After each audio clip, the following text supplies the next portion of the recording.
Halo Sobat Milenial, kalian sedang menyaksikan program Top News of the Day bersama saya Gilang Padutanaya.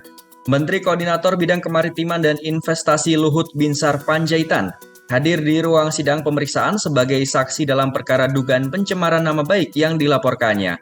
Dalam kesaksiannya, Luhut meluapkan isi hatinya terkait tuduhan hingga penyebutan Lord terhadap dirinya. Dengan mengenakan kemeja berwarna merah, Menteri Koordinator Bidang Kemaritiman dan Investasi Luhut Binsar Panjaitan menghadiri ruang sidang pemeriksaan sebagai saksi dalam perkara dugaan pencemaran nama baik yang dilaporkannya. Dalam sidang kali ini, Luhut memberikan penjelasan mengenai podcast yang menyebutkan dirinya terlibat dalam bisnis tambang yang beredar.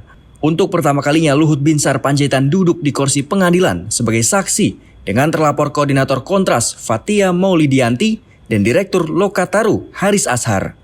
Bahkan Luhut meluapkan isi hatinya yang merasa sakit hati atas tuduhan yang menyebutnya sebagai penjahat hingga sebutan yang melekat pada dirinya dengan sebutan Lord.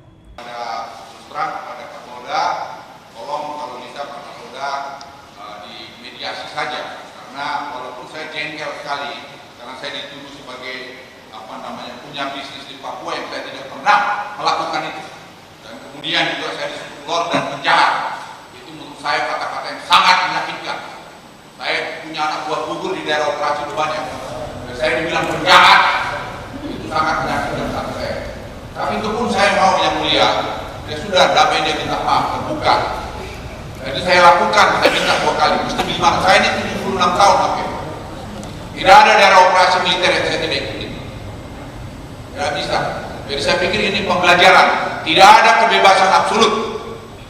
Semua kebebasan harus bertanggung jawab. Saya ingin sampaikan kepada yang mulia bahwa saya merasa sangat-sangat sakit, dan ini menyangkut kepada anak cucu saya, karena jejak digital itu tidak akan pernah hilang. Jadi jangan dipermainkan. Kalau saya punya salah kan bisa dilihat.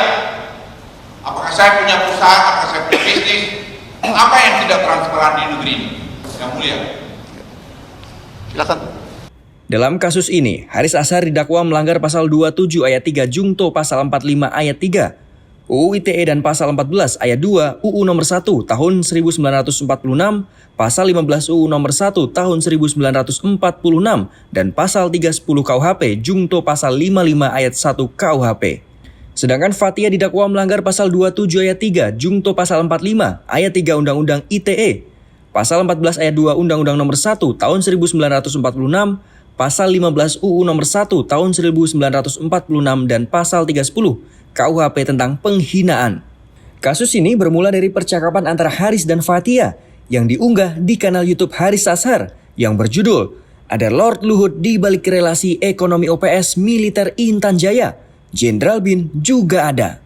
Terima kasih sudah menyaksikan Top News of the Day. Ikuti terus perkembangan berita-berita terbaru hanya di kanal YouTube IDN Times. Saya Gilang Padutanaya beserta tim yang bertugas mengucapkan terima kasih. Terus patuhi protokol kesehatan dan sampai jumpa.